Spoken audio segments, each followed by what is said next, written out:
Good afternoon, everyone. Thank you so much for joining us for this Hofstra University webinar presentation. My name is Monica Conforti, Senior Associate Dean of Graduate Admission, and I'm joined by Stephanie Drasba of the Office of Student Financial Services. And today, as you know, we'll be reviewing various amounts and different sources of funding for our School of Education students who are aspiring to be teachers. You'll notice on the left side of your screen that there is a chat tool. So if you have questions as we proceed through the program, feel free to enter those in, and we'll focus on them though at the close of the presentation. So as things come up, feel free to type in, and without further ado, we will jump right in and get started. So today, again, we're going to cover a number of different types of resources that can be helpful to our students. The first will be merit-based scholarships. We'll talk mostly about how those are awarded. We'll also talk about opportunities for loan forgiveness. Loan forgiveness being opportunities that can provide funding during the plan of study and then can be forgiven afterwards after a certain type of service is completed. We'll also talk about SOE, that's School of Education, program-specific opportunities. So depending on what area of study you are looking to go into, what kind of certification you are seeking, there are grant opportunities for those particular programs. We'll also talk briefly about different types of student employment, which many of our students use as an added source of aid. And then finally, we'll talk about paid student teaching internships, which are really a unique facet here at Hofstra, and we'll talk about how those opportunities can be explored. Firstly, merit-based scholarships. Now, generally, these are done through the graduate application process. So as you begin the electronic process to apply for a master's or advanced certificate program in the School of Education, you'll see in your official offer letter if you have been awarded a particular type of merit-based scholarship. Merit-based scholarship is something that's not needed to be repaid and is generally in line for excellent candidates with potentially the cost of a first course. So this is the type of aid that can be given, again, based on merit, based on prior transcripts, reference letters that are submitted, statements of purpose, essentially who you are and what your potential for the field is and potential for the classroom here at Hofstra. Again, they're based on eligibility and availability of funds within your particular program or department. We'll talk a bit later about how to research external scholarship awards, and there is a long listing of different types of scholarships at Hofstra at the link on your screen. I always encourage folks to connect directly with their program director when it comes to finding out more information about scholarship awards. Again, it will be reviewed through your application, and then in some cases, different opportunities will arise for other merit-based scholarships through the program. The program director will be the main contact and the main reviewer for those sorts of awards. So next, we're going to dive right into federal aid, so I'll pass it along to Stephanie. For all types of federal aid, filing your FAFSA is your starting point. A new requirement to complete any government forms as of May is the FSA ID, which is a username and password to replace the PIN. Graduate and professional students must complete the FAFSA at hofstra.edu to be considered for federal aid. Please be sure to use Hofstra's school code. The time to file for financial aid typically begins after January 1st, prior to the start of the academic year. Prospective students are asked to file the FAFSA as soon as possible after January 1st, but it's not too late if you haven't done so already. The FAFSA is filed each year in order to be eligible for federal aid, so continuing students are asked to file the FAFSA no later than February 15th every year. So the sooner you file, the sooner you'll receive your financial aid award package.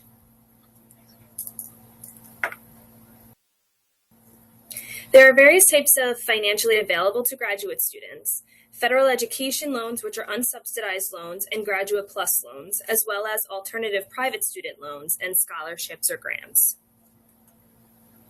The federal Stafford loan, which for graduate students is unsubsidized, meaning the interest accrues while the student is in school, which requires a FAFSA as the only application. The annual borrowing limit for graduate students is $20,500 per academic year. Students taking classes in the summer are required to complete a separate form for summer aid. Eligibility is determined by registration. Students taking classes in January are only eligible to apply for private student loans. Federal aid is not available during winter session. The aggregate limit for federal Stafford loans is $138,500, which includes undergraduate loans. There is currently a loan origination fee of 1.073%, which is deducted from the disbursement. Loan repayment begins 6 months after students graduate, leave school, or become enrolled less than half time, which is less than 4.5 credits per semester. Full-time status for graduate students is 9 credits per semester. And there's no penalty to repay the interest or principal on Stafford loans. The Federal Graduate Plus Loan requires a separate loan application and master promissory note. The annual limit is the student's full cost of attendance minus all other aid being received, and there's not an aggregate limit to the Federal Graduate Plus Loan. Like the unsubsidized Stafford loan, students will begin repayment 6 months after graduating, leaving school, or becoming enrolled less than half-time. There is also a loan origination fee of 4.292%, which is deducted from the disbursement. Private or alternative loans are offered through banks and lenders that service their own education loans. Interest rates or other fees are set by specific lenders, not the government. While most lenders allow in-school deferment for both interest and principal amounts, some lenders may require interest payments while the student's in school. Typically, private student loans require a creditworthy cosigner. The cosigner does not have to be a parent or a spouse, but usually required to be a U.S. citizen or a permanent resident.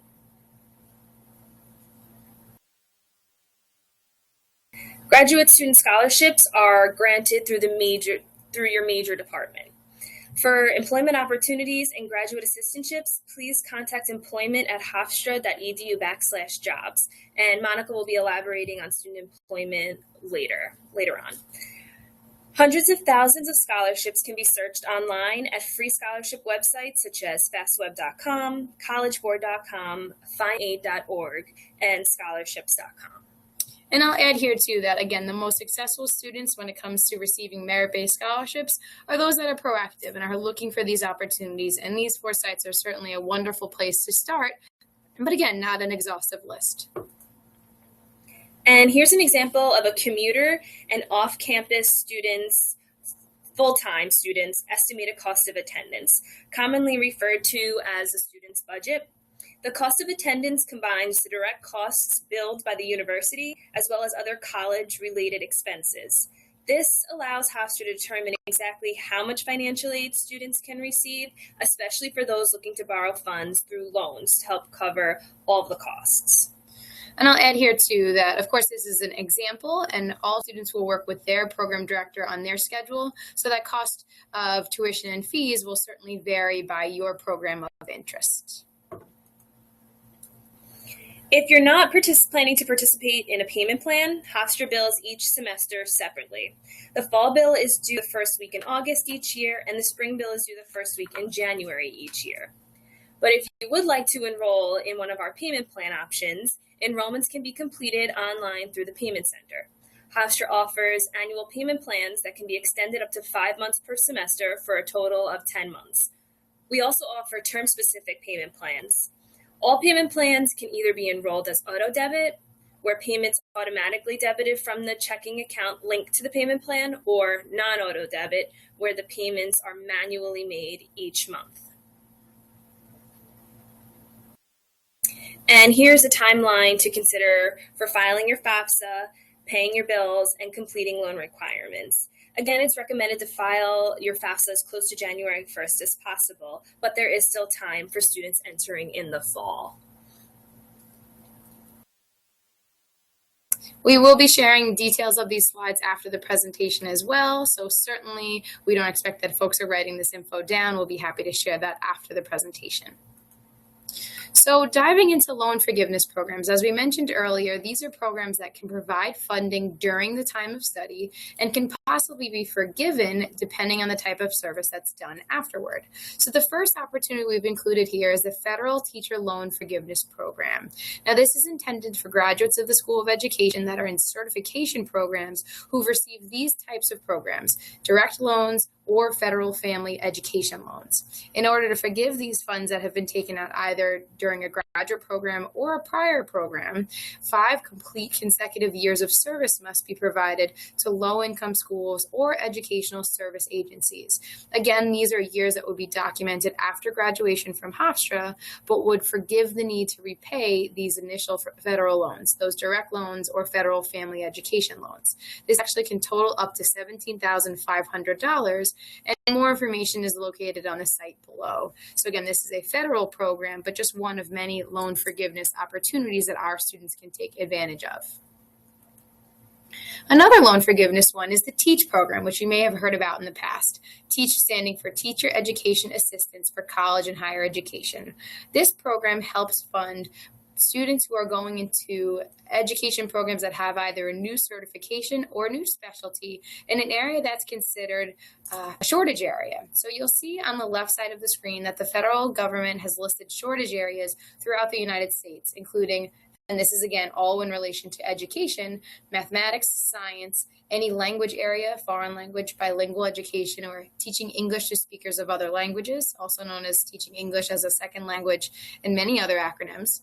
Special education, reading specialists, also known as literacy studies here at Hofstra. And then New York State also has several additions that are shortage areas specific to this area. On the right side of the screen, I've listed those that are relevant for Hofstra that we provide programming in. And that would include business education, health education, technology, which can be in the form of our Tech for Learning program, as well as our elementary ed STEM program, science, technology, engineering, and math, family and consumer sciences, which many of you may have taken in the form of home economics back in school, and finally, work-based learning. So these are all additions for New York State, but we can certainly include those federal topic areas as well. So if you're pursuing a master's degree in any of these areas, again, and it leads to a certification or specialty, you're eligible to apply for TEACH. So with regard to the TEACH program and several of the next programs, you would need to be an accepted student here at Hofstra and then apply specifically for the loan forgiveness program.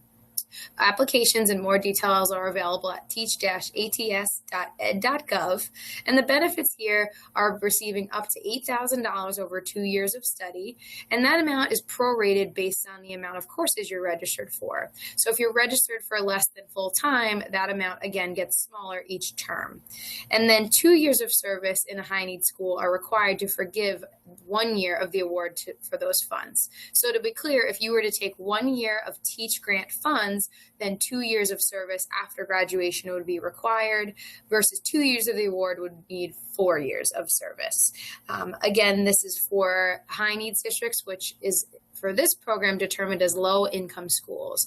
This typically is applied to all areas of New York City, as well as about 11 or 12 districts on Long Island, and that list is refreshed every year and also available on teach-ats.ed.gov.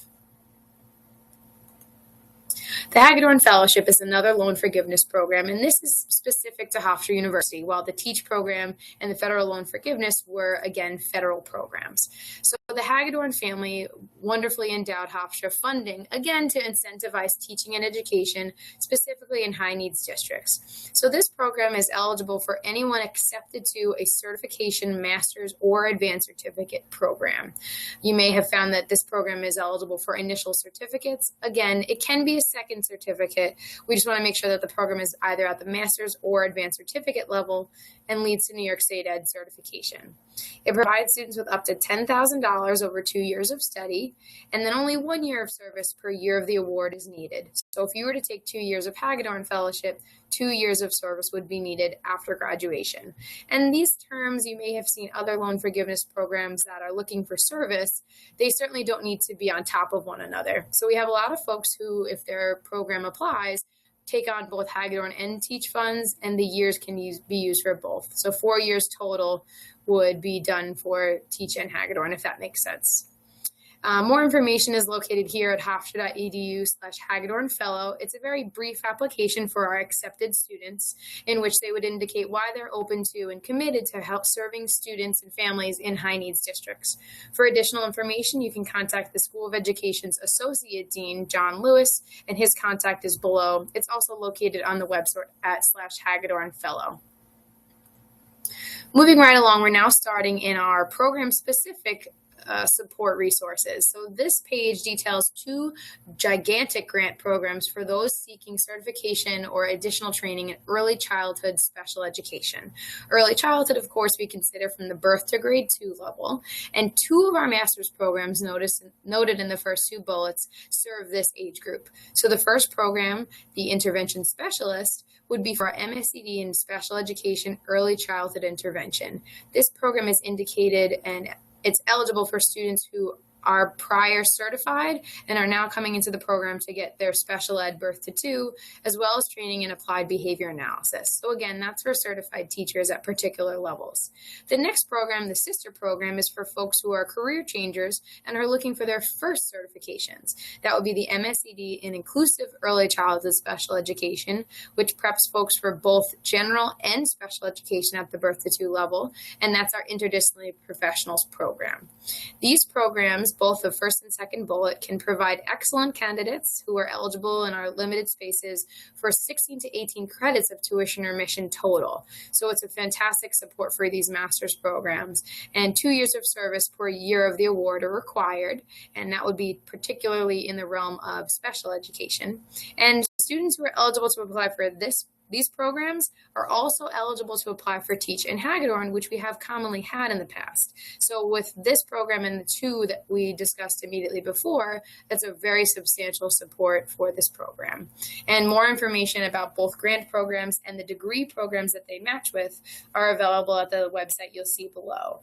Again, in order to apply for these programs, you must apply for the degree programs, and Program Director Dr. Hernandez will be in touch for next steps. Our next opportunity is the Teacher Opportunity Corps Project Promise. This program is run by Dr. Joseph, who is our Educational Technology Program Director in School of Education. And you'll see in the first bullet that it's intended for students who are accepted to elementary or secondary education programs. It's recently, the net has been widened essentially for students who include those levels in their certification program. So K-12 folks can contact Dr. Roberto Joseph as well. You'll see that this program provides $5,000 scholarship each year, as well as support for certification exam costs and opportunities such as summer enrichment. And the target audience here are students who are historically underrepresented in the teaching field, though again, folks who have those types of programs in the first bullet are welcome to apply.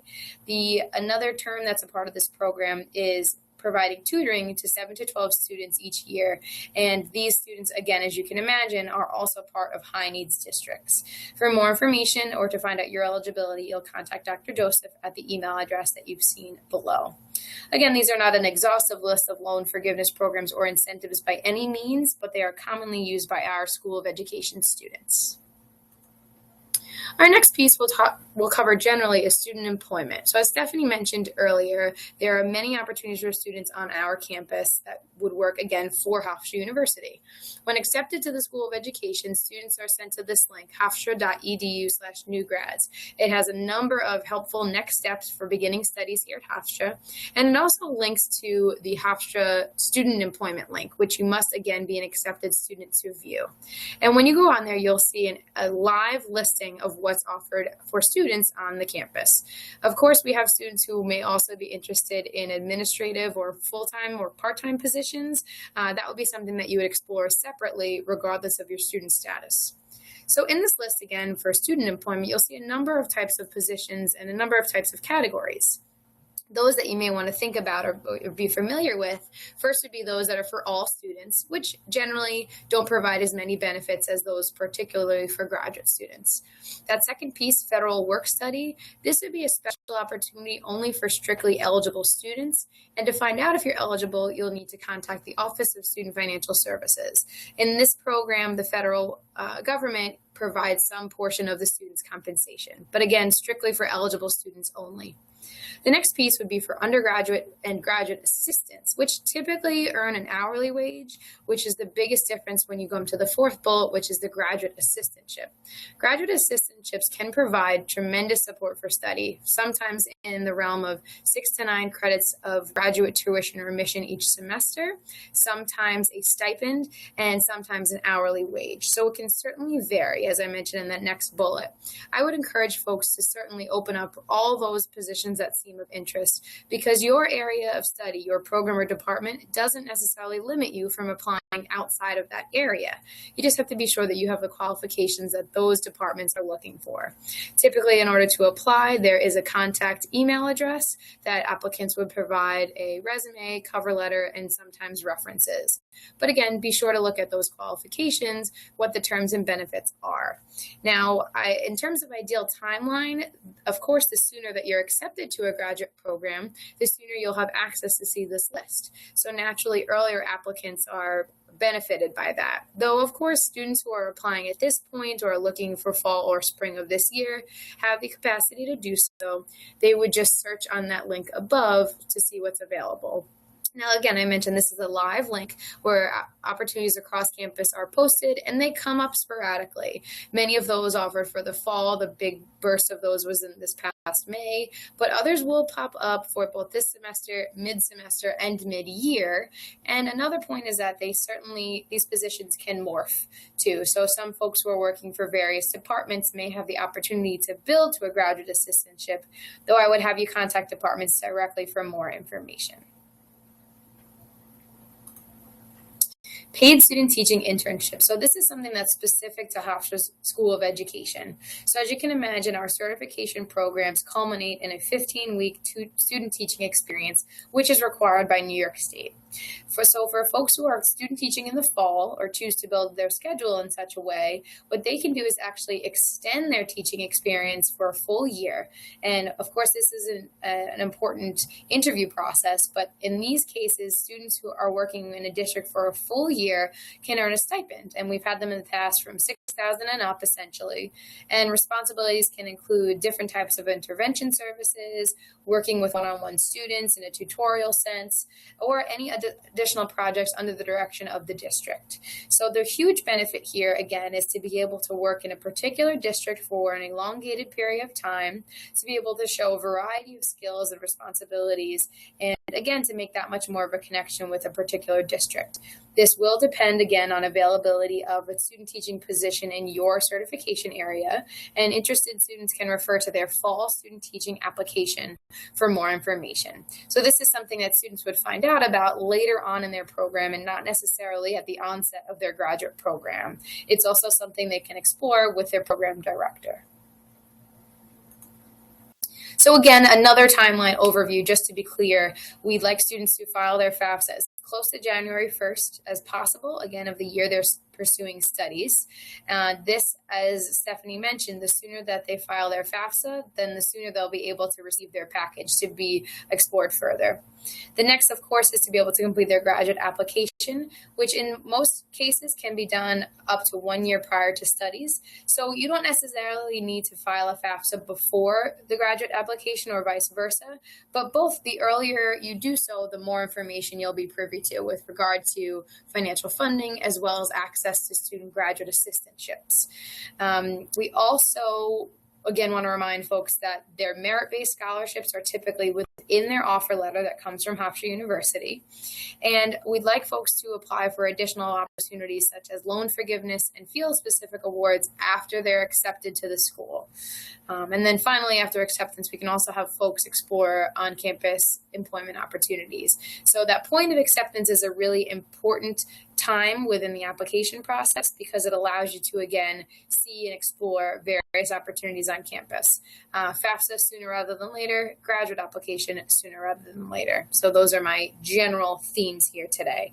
Again, just want to stress these are not an exhaustive list of resources. Certainly, proactive students should explore many professional organizations, things that are available on the internet, as well as something that's related to their field. Those opportunities can often be quite helpful as well. So without further ado, we will start to open up the floodgate of questions. We have put our contact information on this very last slide so that if you have questions or you're not thinking of it right now, or you think it's more of a one-on-one, you can certainly email or call us. Our phone numbers are there. And then you'll see hofstra.edu/graduate is also the link where you might explore opportunities to come see campus. So our very next graduate open house is on August 11th, which is a Tuesday evening, beginning at 6:30 is when our opening sessions will start. And we'll also have members from the Student Financial Services Office on hand, as well as members from student affairs, and each of our graduate program areas. So it's certainly a nice one-stop shop exploration of what it's like to be a graduate student here at Hofstra. And you'll also be able to see locations on campus that are specific to your realm of study, which is very exciting. Again, you can always call the Office of Graduate Admission, and my phone number and email address are there as well. So we'll start taking questions at this point. Again, if you have something more specific to your case, feel free to email us, and we will certainly share these slides as they become available. So I see, let's start with this first question. I see that someone's wondering, how is FAFSA different for undergrads versus graduates? So I think that's a great question for Stephanie to answer. So the difference between the FAFSA for the undergrads as opposed to graduate students is, as an undergrad, you're typically using your parents' information, but for graduate students, it's really just your information that you'll be inputting into the FAFSA, as well as you'll be indicating the fact that you're a graduate student. And then I see another one that's very relevant here. How about, does someone need to file another FAFSA if they're a senior and moving on to graduate school? So I assume this person probably filed in February for their last spring term of undergraduate. Did they need to file again? Yes, it's important to file again because, as I just mentioned, indicating that you're now a graduate student allows financial aid to offer you graduate level loans. Okay, great.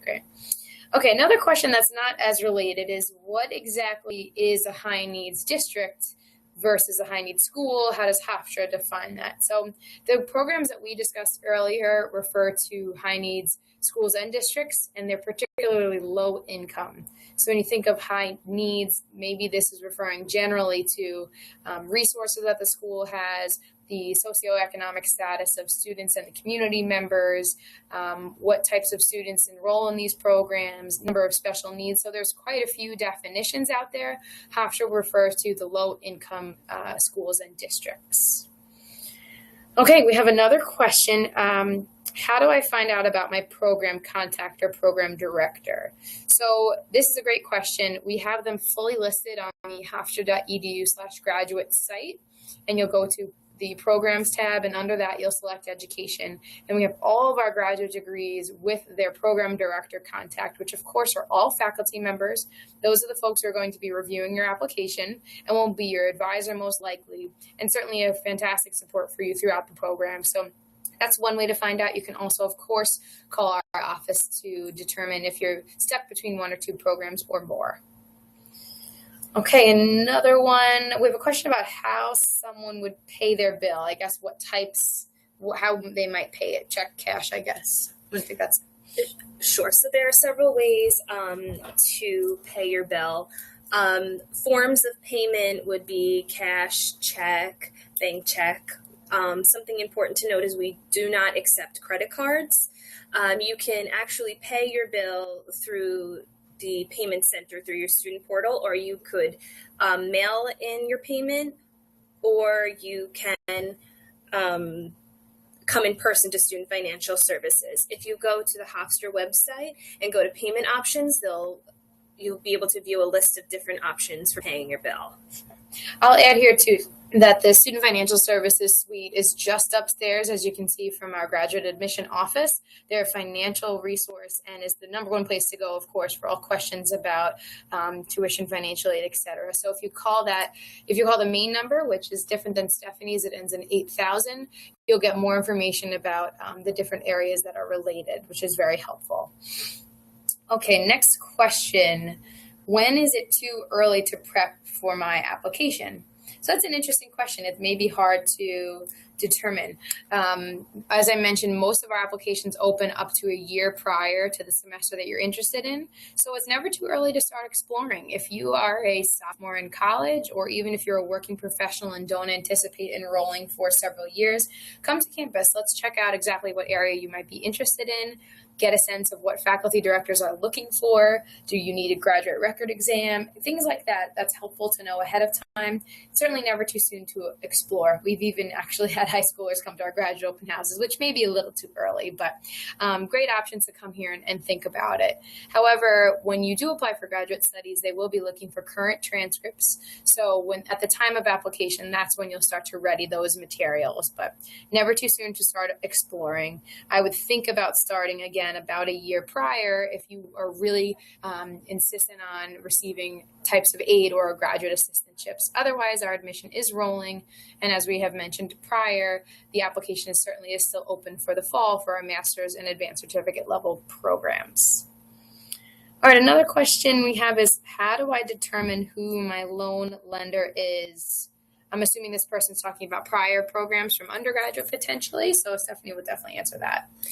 So if you've taken out loans in your undergraduate studies, but you're not certain who your lender is, you can visit nslds.ed.gov to find out who your lender is. If you're looking to possibly defer your loans now that you'll be a graduate student and you want to let them know that you will be continuing your education, you can visit that website and find out who your lender is. A question that's a little bit different now. I assume we have some parents in the audience, so they want to know, how can I access my students' records? So as you know, there's some sensitive material there, so that's a good question for Stephanie too. Okay, in order to have a parent or a spouse have access to your account information, you will need to add them to your FERPA, which you can access on your Hofstra portal. And if you go to hofstra.edu/SFS how-to, it'll give you a list of how to add someone to the FERPA, as well as many other items for financial aid. Right. For those that don't know, that FERPA is the Family Educational Rights and Privacy Act, and so typically it limits that type of sensitive information to the student in question. So certainly parents who want to be an active part of that conversation with students can, again, work with the Student Financial Services Office to have that processed. So I see our questions are starting to slow down. If anything else comes up, you can certainly enter it in. I just want to take the time, of course, to thank Stephanie for joining us today from Student Financial Services. We thank all of you for attending today. And we hope that this is either certainly the beginning of the conversation for those who are still exploring. And for those that have actually been accepted and are coming to Hofstra, please definitely contact me and I can find a way to connect you with your program director or to let you know if you are eligible for any of the programs that we have discussed today. So again, thank you so much. We look forward to seeing you on campus and hopefully we'll see you on the fall.